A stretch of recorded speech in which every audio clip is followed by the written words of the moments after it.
সম্মানিত দর্শক, আসসালামু আলাইকুম রহমতুল্লাহ বারাকাতু। কিন্তু আপনারা জানেন এই সচেতন সোসাইটি সবসময় রোগ সহ বিভিন্ন বিষয়ে সচেতনতা তৈরি করছে। তো আজকের এই ভিডিওতে এমন একজন ডক্টরকে আপনাদের সম্মুখে তুলে ধরছি, উনি ডক্টর এস এম নওশেদ। উনি বারডেম জেনারেল হাসপাতালের সিনিয়র মেডিকেল কর্মকর্তা এবং এইসো সচেতন সোসাইটির অনারারি চিফ কনসালটেন্ট হিসেবে দায়িত্ব পালন করছেন। আসুন শুনি তার আজকের আলোচনাটি। সুধী দর্শক, আসসালামু আলাইকুম।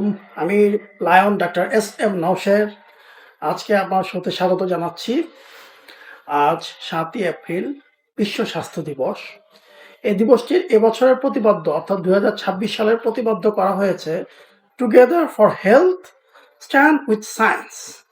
অর্থাৎ কি together for health stand with science, এটাকে আমরা বাংলায় যদি করি তাহলে এটা এভাবে করা যায়: সুস্বাস্থ্যের জন্য একসাথে সকলেই দাঁড়াই বিজ্ঞানের পাশে।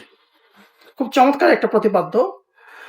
এই প্রতিপাদ্যটা করার মূল উদ্দেশ্য আমার যেটা মনে হয়েছে সেটা হচ্ছে যে অপচিকিৎসা, যেটা আমরা দেখা যাচ্ছে যে কোনো রোগে বিভিন্ন রকম প্রচলিত ধ্যান ধারণা বা বিভিন্ন রকম অবৈজ্ঞানিক চিকিৎসা আমরা নিতে যাই আমরা দেখা যাচ্ছে সেখানে আমরা রোগটাকে দেখা যাচ্ছে আরো বাড়িয়ে ফেলি। হ্যাঁ, দেখা যায় পরে সেটা চিকিৎসার ঊর্ধ্বে চলে যায়।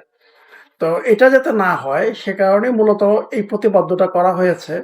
আমরা উচিত আসলে সেই চিকিৎসাটাই নেয়া যেটা আসলে বিজ্ঞান দ্বারা প্রমাণিত, অর্থাৎ বিজ্ঞানে সায়েন্টিফিক্যালি প্রুভেন যে ট্রিটমেন্ট সিস্টেম, সেই ট্রিটমেন্ট সিস্টেমটাই আসলে আমাদেরকে নেওয়া উচিত। এটাই এই কারণে বোধহয় এই বিশ্ব স্বাস্থ্য সংস্থা এই মূল প্রতিপাদ্যটা করেছে। তো আমাদের উচিত সবসময় যখন যে রোগ হবে সেই রোগের সর্বাধুনিক যে চিকিৎসা, সেই চিকিৎসাটাই আমরা নিব। যেমন ধরা যাক এখন যেরকম মিজলস হচ্ছে, মিজলসটা বেশ হচ্ছে, তো মিজলসটাকে আমরা প্রিভেন্ট করতে পারি কিভাবে? টিকার মাধ্যমে। আমরা টিকার ব্যাপারে সচেতন হব এবং অন্যান্য আরও যে সমস্ত রোগ অসুখ বিসুখ আছে যেগুলো টিকার মাধ্যমে ইমিউনিটি তৈরি করা, রোগ প্রতিরোধ ক্ষমতা তৈরি করা যায়, সেইগুলোর ব্যাপারে আমরা টিকা নেব। নিজের সন্তানকে টিকা নেওয়াবো এবং অপর সন্তানকেও টিকা নিতে উদ্বুদ্ধ আমরা করব।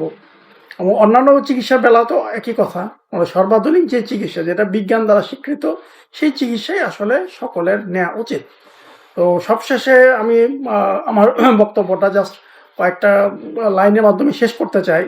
সেটা হচ্ছে বিজ্ঞানের উপর আস্থা রাখবো, স্বাস্থ্য বিষয়ে সচেতন থাকবো, কোনো অপচিকিৎসা করাবো না, অন্ধবিশ্বাসে পথ হারাবো না, সুস্থ শরীর প্রশান্ত মন গড়ার শপথ নেব, নিজে জানবো অপরকেও জানাবো।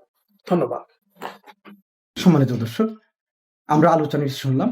সবসময় সতর্কতা অবলম্বন করার চেষ্টা করবেন, সচেতন হবেন। সচেতনতাই কিন্তু আমাদের অনেক রোগ থেকে রক্ষা করতে পারে। তো ভালো থাকবেন। এতক্ষণ আপনাদের সম্মুখে আমি ছিলাম জনস্বাস্থ্যবিদ, সমাজকর্মী এবং মানসিক স্বাস্থ্য করছি। তো ভালো থাকবেন। আসসালামু আলাইকুম ওয়া রাহমাতুল্লাহ ওয়া বারাকাতুহু।